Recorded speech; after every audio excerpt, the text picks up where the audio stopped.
Sem mais delongas, eu já vou colocar aqui do outro lado da tela a nossa próxima entrevistada, que vocês conhecem bem, que é justamente a auditora fiscal aposentada e idealizadora do movimento Auditoria Cidadã da Dívida, coordenadora da Auditoria Cidadã da Dívida, Maria Lúcia Fatorelli. Maria Lúcia Fatorelli, um bom dia. Bom dia, Anderson. Prazer falar com você aqui. Falamos tantas vezes por meio de áudio durante a pandemia. Agora é uma alegria estar aqui junto com você.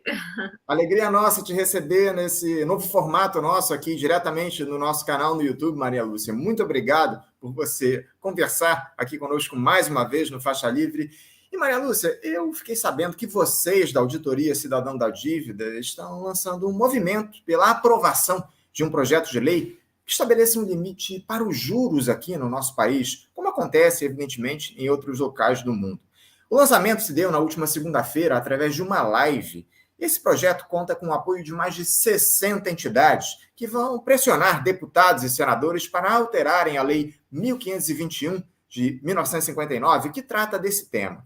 Na Câmara, essa proposta legislativa tem a relatoria do deputado Pedro Uczai, do PT, Partido dos Trabalhadores de Santa Catarina. Já no Senado, essa matéria tem como relatora a senadora Zenaide Maia, do PROS, do Rio Grande do Norte.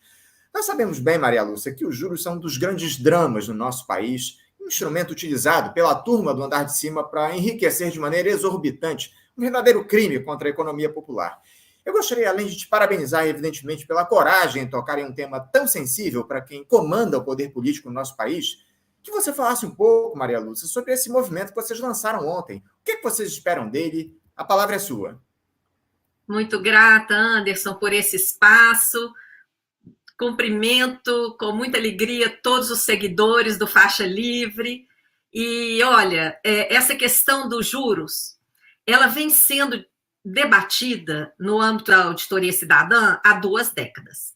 Porque os juros altos praticados no Brasil, eles são o principal fator de crescimento da dívida pública, que é o principal foco da auditoria cidadã da dívida, não é? Mas os juros não afetam só as contas públicas. Os juros são também, esses juros exorbitantes praticados no Brasil, são também o principal fator responsável pela quebra de empresas, principalmente as pequenas, micro e médias. Porque as grandes, elas mesmas têm bancos, elas chegam às vezes a ser sócias dos bancos, né? São ali um mesmo grupo econômico que possui grandes corporações e bancos. Mas as pequenas, médias e microempresas, elas precisam de crédito.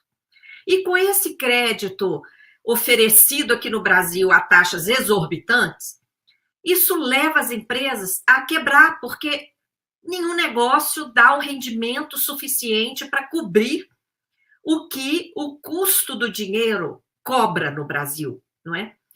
E também o juro exorbitante tem sido o principal fator de desespero da população. Não só porque a população fica desempregada quando as empresas quebram, né? Porque quando quebra uma empresa, o que acontece? Desemprego. Como também as empresas, as famílias que precisam de crédito, elas não dão conta de pagar depois. O negócio vira uma bola de neve, porque aquela dívida vai dobrando por conta do juro exorbitante. Eu vou até mostrar aqui, ó, no dia que nós lançamos a campanha, na segunda-feira, olha a manchete do Correio Brasiliense. Aqui eu moro em Brasília, né? Aqui o Correio Brasiliense chega aqui para mim, em papel. Olha só, Distrito Federal tem 1,1 milhão de pessoas endividadas. Essa manchete é de segunda-feira. 1,1 milhão de pessoas, Anderson, corresponde à metade da população economicamente ativa do DF.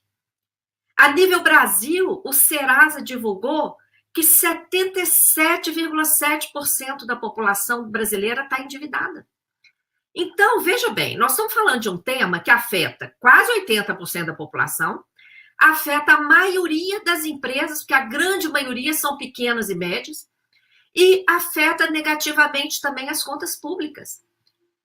E quase 80 países têm limite para juro. já praticam limite para juros há anos. Por que no Brasil não pode ter esse limite? Então, nós criamos um grupo de estudos. Esse grupo de estudos contou com economistas, contou com advogados, contou inclusive com a assessoria do Luiz Alberto dos Santos, que é assessor no Senado, já foi assessor, inclusive, da Presidência da República. Então, foi um projeto muito bem pensado e, como sociedade civil, a Auditoria Cidadã apresentou proposta legislativa na Câmara e no Senado.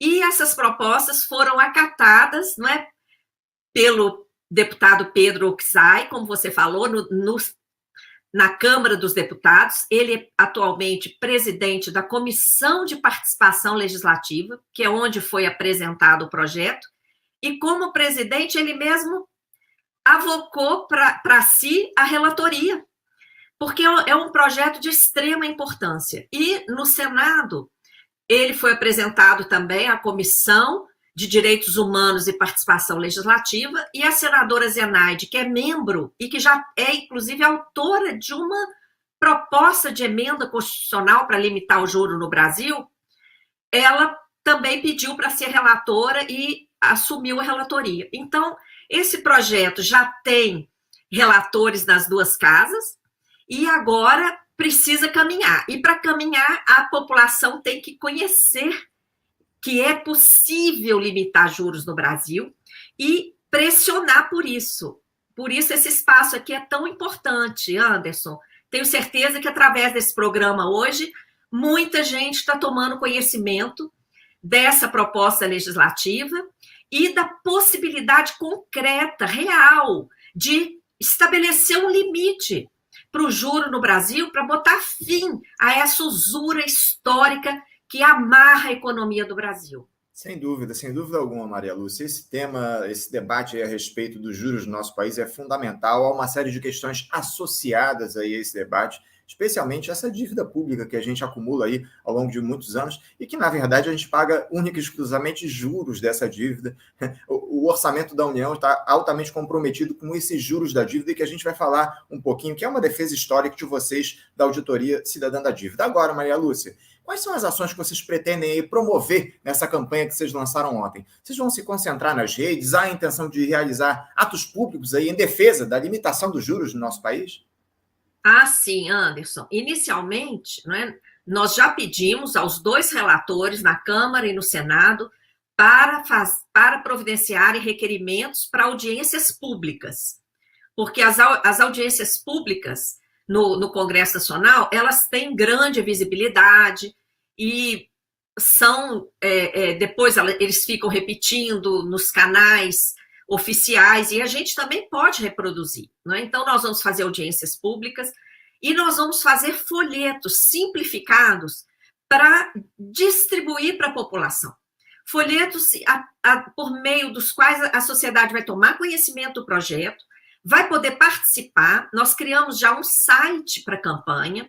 Quem entrar lá na página da Auditoria Cidadã, auditoriacidadã.org.br, já vai enxergar lá no topo da página uma barra, campanha pelo limite do juro no Brasil. Se clicar ali naquela barra, já vai cair numa página onde tem várias explicações sobre o abuso das taxas de juros no Brasil, vai poder conhecer o inteiro teor dessa proposta legislativa, vai ver os videozinhos lá da entrega da proposta na Câmara, no Senado, e tem também 4 perguntas lá, Anderson, para as pessoas responderem, tá? E ao longo da campanha a gente vai criar uma ferramenta que, com um clique, a pessoa envia uma carta para todos os líderes na Câmara e no Senado, para que esse projeto caminhe. Porque o que a gente tem visto? Projeto de interesse do mercado, por exemplo, esse absurdo recente de poder fazer empréstimo consignado para quem ganha auxílio, não é, de R$600, para quem é aposentado do INSS, quer dizer, um verdadeiro abuso. Isso aí o governo apresentou como medida provisória, quer dizer, no dia que ele apresentou já está valendo como lei. Exato. Só se o Congresso não analisar é que a coisa é derrubada. Mas enquanto está valendo o prazo aí, já está valendo como lei. 120 Agora, dias. pois é, 120 dias. Agora, quando é um projeto de interesse da sociedade, a coisa não caminha, Anderson. Então, a gente precisa empurrar. E vamos empurrar como? Com essas ferramentas de um clique, com atos públicos que nós vamos programar, sim. O primeiro vai ser no Fórum Pan-Americano, que vai acontecer na Amazônia, né? Agora está programado para. Não estou com a data aqui nesse momento, mas é próxima a data. Nós já vamos fazer um folheto para ser massificado lá no fórum. O nosso núcleo da Auditoria Cidadã em Belém do Pará já se comprometeu a panfletar. E assim a gente vai aproveitar todas as oportunidades para massificar essa informação, para que as pessoas possam pressionar os parlamentares e consigamos fazer com que o limite do juro no Brasil vire lei. Sim, sem dúvida. Essa questão da gente mobilizar a população em torno desse tema é mais que fundamental, né, Maria Lúcia? A gente sabe muito bem que esse tipo de pauta só avança se tiver apoio popular, mobilização, pessoas nas ruas condenando esse tipo de prática, porque só em juros da dívida, Maria Lúcia, como você muito bem sabe, e você, por favor, me corrija se eu estiver errado, o Brasil pagou no ano passado 1,9 trilhão de reais do orçamento público foi destinado ao pagamento da dívida pública. Eu não tenho certeza se esse realmente é o valor, você depois me corrige se eu estiver errado. Agora, a pergunta que fica é a seguinte, Maria Lúcia, como conscientizar as pessoas do tamanho desse estrago que as taxas de juros provocam aqui no nosso país? Porque eu acho que esse aqui é o grande desafio. Se há de convir, né, como a gente já citou aqui, que a única possibilidade de haver uma mudança na lei, como vocês do movimento desejam, é se houver a pressão das ruas, né, Maria Lúcia? Exato. Olha, Anderson, não precisa ser economista para entender. Quando o custo do dinheiro é baixo, ou seja, quando o juro é baixo, as pessoas têm acesso a crédito. Elas se encorajam a se endividar, não só para uma urgência, como tem acontecido hoje. Nesse levantamento do Serasa, de 77% da população endividada, eles identificaram que a média de dívida a maioria das dívidas é de até 4 mil reais. Olha só, e em cartão de crédito, em supermercado. Então, o que está acontecendo hoje? As pessoas estão desempregadas, as instituições financeiras distribuem cartão de crédito de graça, porque cobram juro de 1000%, juro em várias bandeiras de cartão, chegam a ultrapassar 1000% ao ano. Isso está informado na página do Banco Central. E o que essas pessoas fazem? Desempregadas, a família passando fome, elas pegam aquele cartão e vão no supermercado comprar comida, na esperança de conseguir um emprego e no dia que chegar a fatura, elas poderem pagar. Mas o que está acontecendo? Não tem emprego. Então, chega a fatura, elas não têm dinheiro para pagar e a dívida começa a multiplicar. Por que não tem emprego? Porque o dinheiro caro. As empresas também não conseguem acessar crédito ou se acessam, quebram. Não é? Por outro lado, quando o juro é baixo, a gente entra no chamado ciclo virtuoso da economia. As empresas têm acesso a crédito, o crédito é viável, o juro é baixo, então elas conseguem investir na empresa. Elas conseguem gerar mais empregos, conseguem comprar mais matéria-prima para produzir, conseguem investir em tecnologia e avançar, gerando mais emprego. A população tem emprego, ela passa a ter uma renda, sai dessa penúria, dessa verdadeira barbárie que está acontecendo no Brasil, de profissionais sem emprego, indo viver nas ruas. Teve uma outra reportagem recente sobre pessoas, famílias morando nas ruas. Não são pessoas que estão aí indo para a rua por opção, para ter uma experiência. Não. São pessoas que ficaram desempregadas, não têm como pagar um aluguel, foram despejadas e estão nas ruas. Então, diminuir juro, tem a ver com uma mudança brutal, tem a ver com a saída da barbárie no Brasil. E mais, um dos setores que mais precisa de acesso a crédito, Anderson, é a indústria, principalmente a pequena e grande, como eu falei, a pequena e média, porque a grandona, essa é outra história. Mas a pequena, média e microindústria, que são as que mais geram emprego, essas são as que mais precisam de crédito, porque elas não são ricas, não têm crédito em abundância, então elas precisam do crédito para comprar a matéria-prima com a qual elas vão produzir, porque a indústria é um dos setores que leva mais tempo. A indústria, ela precisa de maquinário, manutenção, tecnologia, matéria-prima, contratar pessoas, não tem como produzir nada sem o trabalho ali das pessoas. Então, ela exige muito crédito, porque até que produz, investe tudo isso para produzir, até que produz, que o produto fica pronto, que ele é distribuído ao mercado, vendido, e a indústria recebe esse dinheiro, até que todo esse processo ocorra, sem crédito, a indústria não sobrevive. E o que está acontecendo no Brasil? Um gravíssimo processo de desindustrialização. A indústria brasileira está morrendo por falta de crédito viável. E a indústria é um dos setores que impulsiona o desenvolvimento socioeconômico do país, porque a indústria exige tecnologia. E para ter tecnologia, tem que ter boa educação, tem que ter formação, tem que ter pesquisa. Olha quantas áreas a indústria puxa. E aqui no Brasil, o que a gente está vendo?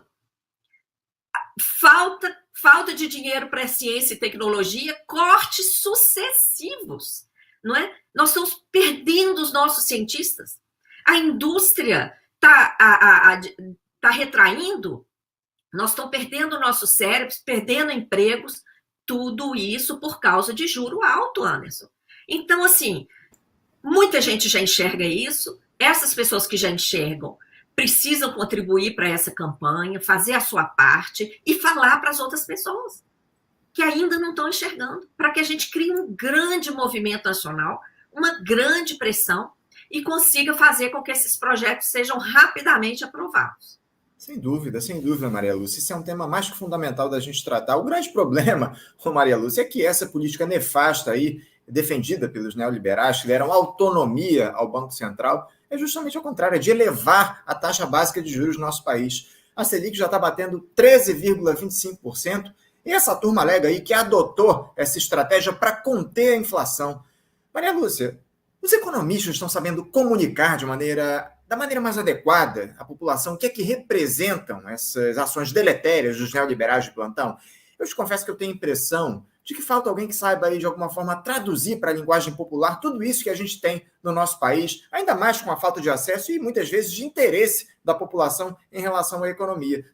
Eu queria que você falasse um pouquinho a respeito disso. Você acha que os economistas estão conseguindo comunicar à população, à massa da população brasileira, essas medidas, o quão deletérias são essas medidas, como a ampliação da taxa de juros aqui no nosso país? Olha, Anderson, você tocou num ponto fundamental. Inclusive, uma das vertentes dessa campanha é uma CPI do Banco Central. É investigar o Banco Central. Porque a responsabilidade do Banco Central sobre essa barbárie que está acontecendo no Brasil é gigante. É gigante. Veja bem, primeiro, o que está produzindo inflação no Brasil, Anderson? O aumento do preço da gasolina, do diesel. E por que esses produtos estão aumentando? Não é por causa da guerra lá fora, não. Porque o Brasil produz e refina, segundo os próprios engenheiros da AEPET têm nos ensinado, o Brasil produz e refina cerca de 94% de tudo que é consumido aqui. 94%. Mas, desde que aconteceu o golpe e o Michel Temer assumiu a presidência, ele colocou o Pedro Parente lá na Petrobras. E o que o Pedro Parente fez? Implantou lá a política de paridade de importação. Não é paridade internacional, não. Se fosse paridade internacional, a gente estava praticando aqui o preço da gasolina que a Bolívia pratica, que é muito mais baixo do que aqui. Não é internacional, não. É preço de paridade de importação. É como se importássemos tudo. Então, que preço é esse? É o preço de extração do petróleo, por exemplo, lá das Arábias, por uma empresa privada que vai, além do custo de extração, ela vai computar o lucro dela. Vai computar o preço de transporte. Gente, imagina quanto custa colocar o petróleo num daqueles navios cargueiros e trazer para cá. Tudo isso está entrando no custo de gasolina que o povo brasileiro está pagando. Tarifas de importação. Esse preço de paridade de importação, como se nós estivéssemos importando tudo, é o preço que está sendo praticado pela Petrobras. Ela abandonou, a partir da gestão de Pedro Parente, lá no governo Temer, a Petrobras abandonou a planilha que ela vinha calculando. Qual que era a planilha anterior? Preço de custo mais lucro. Porque a Petrobras também tem que lucrar para ela ter dinheiro para investir e tudo mais. Essa planilha foi abandonada. E foi adotada essa planilha insana, fictícia, porque a gente não importa tudo. Ela é uma mentira. E aí, o que está acontecendo? Preço da gasolina explodiu, porque, claro, você colocando preço de importação, o preço lá de fora, e ainda por cima, como se estivesse importando, o preço explodiu e, ao aumentar combustível, simplesmente todos os outros preços sobem. Porque no Brasil gigante, tudo depende de frete. Aí, outro fator que está puxando a inflação é o preço de alimentos, porque a política agrícola e agrária do Brasil só investe no grande agrobusiness de exportação, que não está nem aí para a alimentação do povo brasileiro. Tanto é que o agrobusiness está batendo recorde de safra, recorde de exportação, recorde de lucro, e metade do povo brasileiro está passando fome, e o Brasil já voltou para o mapa da fome. Então, esses dois fatores, combustível e alimento, por conta de políticas do governo federal, de responsabilidade total do governo federal, e políticas burras, descoladas do interesse do governo, do povo brasileiro. Por causa dessas duas políticas de combustíveis e de alimentos, é que a inflação está explodindo. Aí vem o Banco Central e mente para a população. Mente descaradamente para a população, dizendo que precisa subir juro para segurar a inflação. Ora, nós queremos uma CPI por quê? Porque o Banco Central tem que sentar lá numa daquelas cadeiras da Câmara, na casa do povo, pelo menos em tese, né? O Congresso Nacional é a casa do povo. E aí, ele tem que chegar lá e explicar por que ele acha que subir Selic, subir juro, vai controlar a inflação.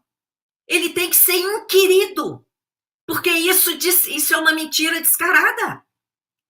E tem que voltar atrás. E tem que responder pelos erros, pelos danos. Está quebrando a economia brasileira. Está quebrando. Por quê? Subir juro, pessoal, vai fazer alguma diferença lá no preço da gasolina? Claro que não, o motivo é outro, como eu acabei de falar. Subir juro vai fazer baixar o preço do alimento? Claro que não. Então, o Banco Central está subindo o juro, está disparando os juros, e a inflação continua disparando também. Exato. Então, além de sofrer com a inflação produzida por essa política de combustíveis e essa política de agrícola e agrária, o povo ainda está sofrendo com a política de juros. Então, essa campanha também, Anderson, visa popularizar esse conhecimento, porque as pessoas não sabem disso, não fazem ideia de que elas estão sendo extremamente roubadas, porque quem está sofrendo com esse preço do combustível não é só quem tem carro. Esse preço está impactando no preço de tudo no país, não é? E da mesma forma que o juro, quem está sofrendo com o juro não é só quem tem dívida, não, porque as empresas se endividam, elas repassam o custo financeiro para os produtos que elas vendem, para os serviços que elas prestam. Exato. A grande questão, Maria Lúcia, é que essa retórica serve muito bem ao projeto que está colocado no nosso país, interesse dos ultraliberais, está muito claro isso para a gente, é o que a gente combate aqui todo o tempo e conta com vocês da Auditoria Cidadã da Dívida para levar à frente esse tipo de pauta. É muito importante esse movimento que vocês estão realizando aí para a contenção dos juros no nosso país, na verdade, para limitar os juros no nosso país. A gente parabeniza vocês da Auditoria Cidadã da Dívida e das outras mais de 60 entidades aí que estão juntas de vocês aí nesse importante projeto que está colocado, fundamental, e certamente a gente ainda vai conversar muito a respeito disso aqui no nosso programa. Esse é um tema muito importante para a gente vai falar também a respeito da recepção dos pré-candidatos à presidência da República, esse tipo de pauta. Infelizmente, meu tempo está aqui esgotado, mas certamente em breve a gente volta a conversar a respeito desse importante tema, desse projeto, desse movimento que vocês da Auditoria Cidadã da Dívida estão encampando aqui no nosso país. Maria Lúcia, eu quero te agradecer mais uma vez pela tua participação conosco aqui no nosso programa. Quero te parabenizar por esse movimento e te desejar aí um bom dia, deixar aqui o meu abraço forte. Igualmente, Anderson, para você, um forte abraço, para todos os seguidores aqui do Faixa Livre, o Paulo Passarinho, Celeste, toda a equipe. Um forte abraço para todos e gratidão por esse espaço, viu?